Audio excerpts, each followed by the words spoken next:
Tonight, President Barack Obama says Republicans are playing on fear to score political points. This after 30 governors say they will not allow Syrian refugees in their states. He told me he killed someone, and he even brought it up on the internet for me to look at. A convicted killer with ties to the tri-states nearly kills again hundreds of miles away. Tonight, you'll hear from the woman who came face to face with a criminal who left a haunting impression in Adams County. I'm tracking the next chance for storms in our area. That's all coming up next on KHQA News at 10. This is KHQA News at 10, working for you. Good evening, everyone. KHQA is working for you to bring you the latest major developments related to terrorism around the world in our news segment. Jonathan Elias in Washington has the latest from the Terrorism Alert Desk. I'm Jonathan Elias reporting tonight from the Terrorism Alert Desk, and new information about a violent incident in Paris. Late this afternoon, 3 people claiming to be ISIS supporters stabbed a teacher at a Jewish school in Marseille. His injuries, we're told, are not life-threatening. But this does come hours after a raid at a neighborhood in Saint-Denis. French police said tonight the raid came, quote, right on time, because they believe the suspects were about to carry out another attack, and this time they would be aiming at the business district. There are conflicting reports about whether the mastermind of the attacks on Friday the 13th in Paris was inside. And starting at midnight tonight, there is a ban on public demonstrations in and around Paris until Sunday. A debate will start Thursday in France's parliament ahead of a vote on whether the state of emergency should be extended for a full 3 months. From the Terrorism Alert Desk, I'm Jonathan Elias.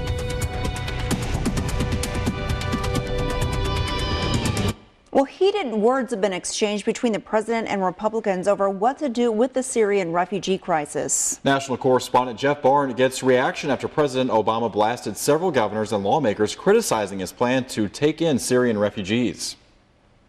President Barack Obama, traveling in the Philippines, railed against Republicans opposing his Syrian refugee resettlement plan. They're scared of widows and orphans coming into the United States of America. They've been playing on fear in order to try to score political points or to advance their campaigns. This after presidential candidate Chris Christie stated the United States should not accept any Syrian refugees, including young orphans. And fellow presidential candidates Jeb Bush and Ted Cruz peddled proposals to employ religious tests during the vetting process. Come back and insult me to my face. Let's have a debate on Syrian refugees right now. We can do it anywhere you want. I think the president is grasping. The president is looking to distract the American people from the problems that he's created by his lack of decisive decisions in the foreign policy arena. But Homeland Security Chief Jay Johnson defends the current Syrian refugee program. And we have prioritized for resettlement the most vulnerable of Syrian refugees, which means women, children, and families. Yet in Paris, a woman blew herself up during a major police raid as they were targeting the suspected mastermind behind the Paris attacks last week. The woman who blew herself up outside of the French apartment this morning was indeed doing so out of an attempt to attack. Meantime, roughly 2,000 refugees are already in the U.S. And if the president's plan remains, the U.S. will take in about 10,000 more in 2016. On Capitol Hill, I'm Jeff Barn. And on the House floor today, House Speaker Paul Ryan said he'd introduce measures to effectively pause the Syrian refugee plan this week. Meanwhile, Missouri Governor Jay Nixon has remained neutral on Syrian refugees. Nixon has not banned the immigrants from Missouri borders. He says screening refugees is the federal government's job, but the Missouri Democrat has called for safeguards following the deadly terror attacks in Paris. Roles of states, while important, are not primary here. That's something that the federal government has. So we've focused the most of our attention on making sure that Missourians are kept safe by making sure that our federal partners do their job and do it well. According to a federal database, 29 Syrian refugees have settled in Missouri so far this year. Iowa's Catholic bishops are asking Governor Terry Branstad to reconsider his stance on accepting refugees. This follows Branstad's announcement Monday about joining that list of governors attempting to block them. Now, the bishops place welcoming the homeless and aiding the vulnerable as a, quote, fundamental part of their faith. In the wake of the Paris terror attacks, law enforcement says it cannot keep up with the terrorists and their plots. CIA Director John Brennan says companies such as Google and Apple should give intelligence agencies access to customers' electronic records.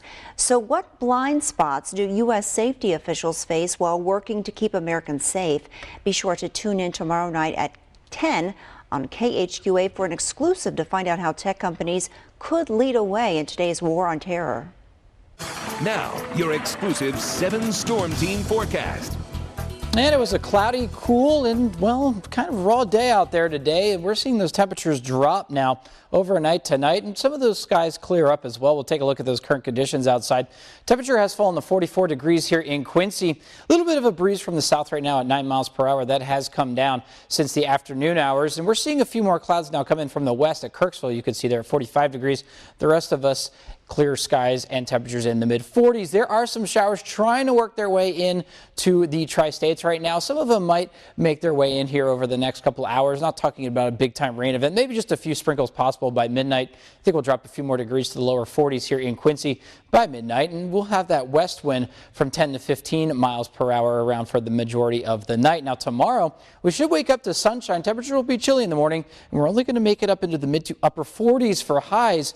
There is another storm system taking aim on the tri-states, and I'll tell you what that means for our weather. That's coming up on my full forecast in just a few minutes. Guys, back to you. Thanks, Dave. Well, last year, AAA estimated it served more than 1 million drivers during peak holiday travel time between December 23rd and January 4th. It's a good reminder to take the steps necessary to make your car winter ready. First, be sure you get an engine checkup. Cold weather can make your problems much worse. It's also important to have a professional check the strength of your battery. Next, do away with those dull wipers. It's also a good idea to update your fluids. Go to the retail stores, you'll find the fluid. It's going to say winter formula, and it's going to have a minus degree to actually go into protect and not freeze. And it also doesn't hurt to make sure your tank is filled up with gas as well. Well, from tips to your car to tips at the post office, be sure to mail your packages ahead of time to avoid delays this holiday season. Douglas Smith with the post office in Quincy says now is the best time to start sending your packages. He says priority mail and express services usually runs 2 to 3 days on average up until Christmas. Smith says people who use standard shipping might see a delay of 2 weeks the longer you wait for Christmas. He says make sure everything is in order to avoid delays and long lines. Packages need to be properly packaged, properly taped with tape, proper packaging tape, and we need addresses on them, from and to full addresses. From Thanksgiving to Christmas Eve, the U.S. Postal Service ships 541 million pieces every day. Antibiotics are one of the most commonly prescribed drugs, but up to 50% of all of them prescribed are not needed or are not effective as prescribed. That's why the Illinois Department of Public Health is promoting Get Smart About Antibiotics Week. Now, the week runs from the 16th through the 22nd. The annual observance is to raise awareness of antibiotic resistance and the importance of appropriate use. Blessing Hospital clinical pharmacist Ryan Thurm says one common mistake is deciding to stop your prescribed antibiotic on your own. It might make them nauseated or not feel good, or they might feel like they're healed and they don't need to take it anymore, and that can lead to several problems. One of them being resistance of the antimicrobial, which means it might not work the next time. Now, each year in the United States, at least 2 million people become infected with bacteria that are resistant to antibiotics, and at least 23,000 die as a direct result of those infections. Well, still to come, if this face looks familiar, it's because he's connected to an infamous cold case that began in Adams County 30 years ago. Find out why he's now making headlines again. Plus, Roquette issues a statement to a Montrose couple about foul waste being dumped near their home. That company's response next on KHQA News at 10. You're watching KHQA News at 10. Working for you. We have an update to a KHQA exclusive report we first brought you last summer. Now, you might remember the case of Marvin the Mummy. Yeah, that's when a man's body was found in rural Adams County in 1985, and for 23 years, that case wasn't solved. Now, it centers on 55-year-old Wallace Spence, who you see here. He was the one who killed that man that was found in 1985, but he didn't confess to that crime until 2008. Now, just last week in Ashland, Kentucky, Spence nearly killed again. In this KHQA exclusive, the woman who found herself held up at gunpoint by Wallace Spence speaks out. He got off on top of me and put the gun to my face. Lisa Compton still in disbelief over how close she came to losing her life. Tried not to show him that I was afraid. She first met Wallace Spence a few weeks ago. We was raised always to help people in need. He told her he had nowhere to stay, so she let him sleep on her couch. It was then when he confessed to her he had served time for killing somebody in 1984. He told me he killed someone, and he even brought it up on the internet for me to look at. She later told him he could no longer stay at her house in Ashland and stopped answering his phone calls. Friday, she says he came in through the window while she was in bed and pointed a gun at her. I was laying right there, and he came in here and jumped on top of me and had the gun in my face. And I told him, "You want to kill me? Go ahead and kill me." Apparently, stunned by her response, he turned the gun on himself. I didn't want him to kill himself on my bed. Without Spence noticing, she dialed 911. I said gun so that 911 would know that there's a situation. She says she managed to grab his gun and throw it in the backyard. The two wrestled, and when he heard police sirens approaching, Spence grabbed the gun and took off. Compton is grateful she escaped with her life and now praying that Spence is caught before he thinks about coming back. Well, it appears those prayers were answered. An update just this afternoon. Wallace Spence now is in custody in Kentucky after a couple days of authorities searching for him. He turned himself in this afternoon. Now, to read more about Spence's connections to the Tri-States and that case from 30 years ago, we've posted our original story about Marvin the Mummy online at KHQA.com. A routine traffic stop turns into a drug bust for two Jacksonville drivers. Corey Woods and Justin Rawlings were taken into custody and charged for having a large amount of meth in their car.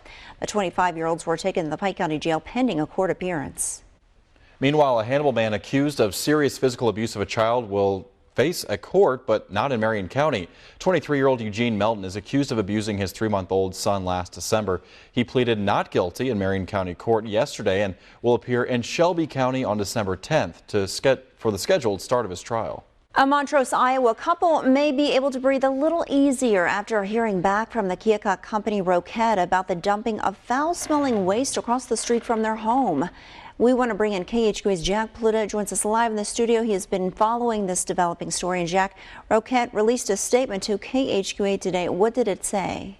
Well, Raja, Ron and Linda Kay explained to me their issue of foul-smelling waste being dumped just a few hundred yards away from their home. They said because of the smell, they spend most of their time indoors. Now, after our story last Friday, Roquette issued a statement right here to KHQA today.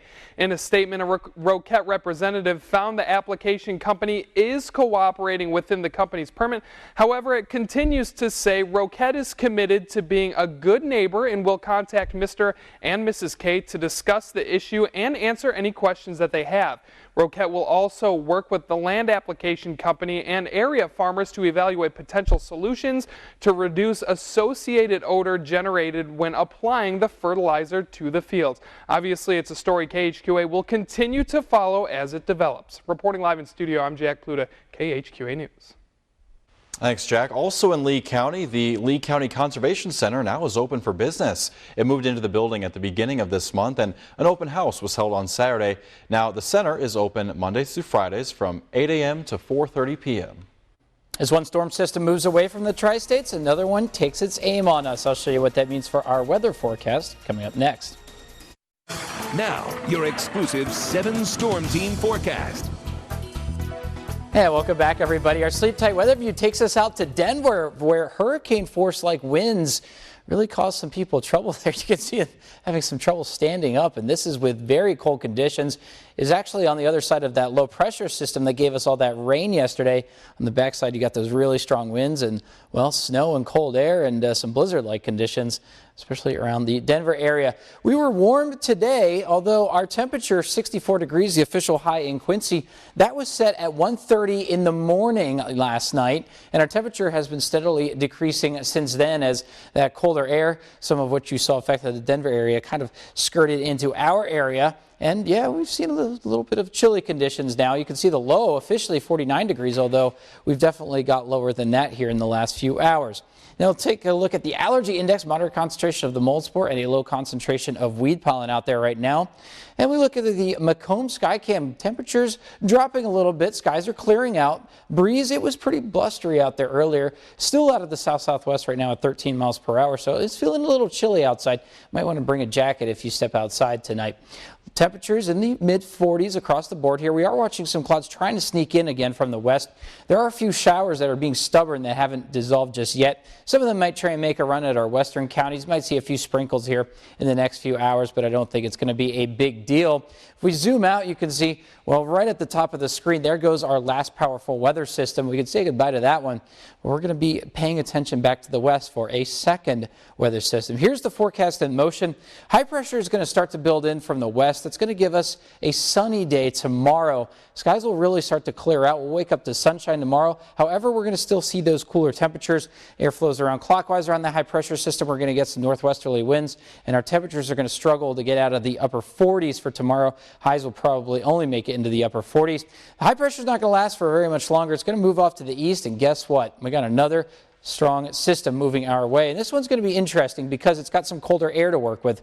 And depending on the track right now, we're going to see some rain and possibly some snow mixing in. Now, I think the heaviest snowfall totals are going to be, well, pretty much through the center of Iowa, so to our north. But especially for our northern viewers, we could see some accumulations of snowfall as the low pressure tracks to the east. If the low pressure moves a little bit further south, we could see heavier snowfall totals in our viewing area and some more precipitation. So it's going to bear watching here over the next few days. That'll be Friday night into Saturday morning. Again, we could see some lingering precipitation Saturday morning.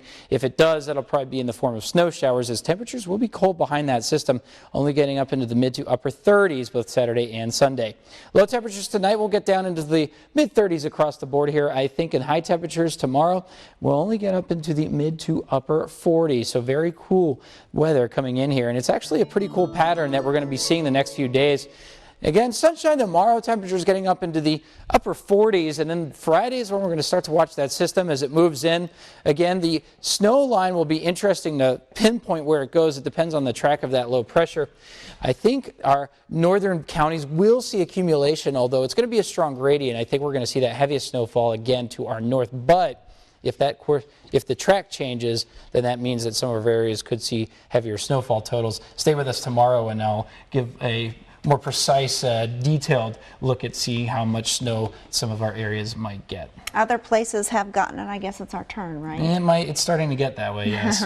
Thanks, Dave. Well, a lot of offense to go around tonight for Quincy University, Chris.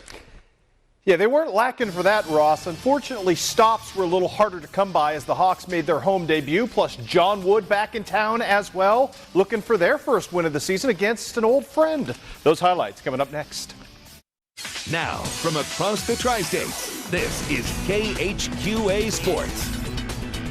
After a pair of rather pronounced losses on the road to start the season, the Quincy University Hawks were hoping a return trip to Pepsi Arena could jumpstart them back in the right direction. Upper Iowa was to serve as the potential springboard, but the Peacocks clearly had other ideas. Although a really entertaining first half of basketball for Marty Bell's crew, it started off with a 5-0 run courtesy of Herm Senor having his Senor moment, if you will, from the top of the key, knocking down the three right here. And then, how about some Thomas Jackson channeling his inner Rajon Rondo with a nice take right there. And then more, Godson Inagwe. Oh, this is pretty as well. He's got that in the repertoire as the Hawks would build as much as a 7-point lead at that point. Then Evan McGaffey with his first bucket of the season, again making it 15-8 QU.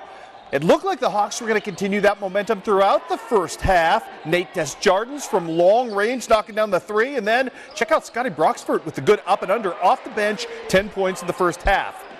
More to come right here. This is Herm Senor hooking up with Desjardins on the run. The Hawks leading by 8 at that point. Unfortunately, the Hawks would just not, or the Peacocks would just not go away, and they were easy buckets.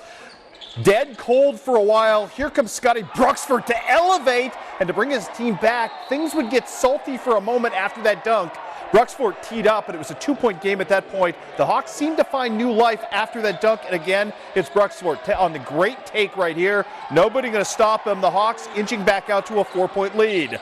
How about some Senor-itis right here? Herm Senor, another huge night tonight with 12 points to help lead the way. And then how about the pretty feed from Senor to Godson Anagwe on the take right there. Still up 4, but again, the Peacocks just kept pecking away at the end of the first half, tying the thing up. Evan McGaffey going to throw down hard right here to re-extend the lead back to 2.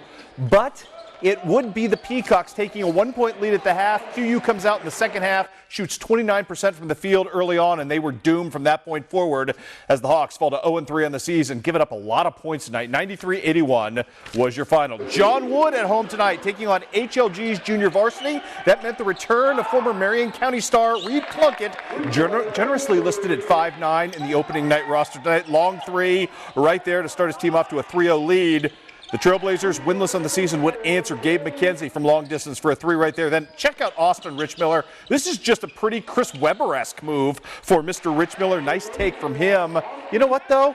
HLG wouldn't go away. Still Larry Plummer plugging away from the outside. 3 of his 10 points on the night. Nice night for him. At the other end, more of Reed Plunkett. He had 7 on the night, 2 deep threes and a free throw to add to it. Wade Smith, though, going to do his thing. The Pittsfield product, we've seen this so many times. It was darn pretty. Second half, 10-0 run to start for the Blazers. They blow the doors off, and they get the win. Their first of the season to improve to 1-5. 83-41 was your final on the night. A couple of other scores to pass along. College basketball tonight, heartbreaking loss for the Fighting Illini. As time was running down, Michael Finke, the outstanding freshman, with a chance to dunk home the game winner at the buzzer. He threw it off the back of the iron. It bounced out. Illinois loses a heartbreaker, 60-59. Better news for the Quincy University women on the road at Northwest Missouri State tonight. Maggie Cunningham have a night, 14 points, 9 rebounds, a whole mess of assists as well, as the Lady Hawks improved to 3-0 on the season. Some high school scores to pass along tonight at the Macomb tournament. Struggles continue for the local squads. Pekin all over West Prairie, 85-25 was your final on that one. Macomb falls to 0-2 on the season as well, with a loss to a really good Pleasant Plains squad, 65-34. At the Pike County Conference Tournament, a little more competitive action tonight. How about this? How about a nice win for Liberty over Payson, despite the efforts of Payson's Haley Hickerson, who had 8 steals on the night, 7 dimes, and 30 points overall. That's a pretty darn good evening, especially when your team scores 46 points. Also on the docket tonight, it was Western with a big-time win as well, as Western ends up with a win over Griggsville Perry by a couple of points in that game. Blair Barrowman with 26 points to lead her team to victory. Well, lots of college signings happening around the area today, all of them online right now at KHQA.com, including a big one on the Quincy High campus. Blue Devil wrestler Michael Peters, a state qualifier at 138 pounds last season, will be one of the most talked about names in our area this winter. And after that, he's bound for the best Division II program in the country. Feel really good going to Maryville. They're #1 team in Division II, so it means a lot to be a part of that team and continue competing at the next level. I mean, it feels good having like top teams in the country looking at you. And to go there, I mean, great coaching staff, a great team. And I've been there a few times, and it's just an awesome place to be. Yeah, the main goal is to get back to Champaign and this time get on the podium and hopefully be at the top of the podium. Absolutely fantastic technical wrestler. Can't wait to see him and the rest of the wrestling world get started in just a couple of days. By the way, no student athlete of the day. We moved it to tomorrow because of all the signings. Coming up tomorrow, we will profile for you at 6 o'clock Mariah Brody, the outstanding runner from Illini West. We'll have more news for you coming up after this. Well, Oxford Dictionary's 2015 word of the year is impossible to pronounce. I guess I can't say any words tonight. Well, that's because it's not a word at all. It's an emoji. This happy yellow cartoon face shedding 2 giant tears. The official name is Face with Tears of Joy, usually used as a substitute for LOL. Every year, Oxford Dictionaries picks a word that they think captures the year's biggest trends or changes in the English language. The organization's president says emojis are increasingly being used as a substitute for alphabetic scripts due to the fast pace of digital communication. And you know, this year I got to hand out candy for our trick-or-treaters, and someone came to my door as an emoji. I like that idea. It's pretty clever. I love emojis. Yeah. They just add a lot of emotions to our lives. Did you LOL? I did. Good. Nice. I guess, yeah, purpose served then. It was wonderful. I was SMHing too, shaking my head. Yeah. All right. No emojis for weather, though, right? Right. Well, I think we're going to be lucky, well, for people who don't like snow, because it looks like some of our northern neighbors might get quite a lot of it with this system moving in. Looks like we might skirt just the edge of this storm system as of right now, so I'm thinking that maybe some of our northern viewers might pick up a little bit, and we might get a trace down as far as this far south, but definitely the big story with this system might be that cold air behind it. Temperatures might get down into the lower 20s Saturday and Sunday morning, so first a little bit of snow, and then some cold weather. Winter's coming, unfortunately. All right. Thanks for watching TTYL.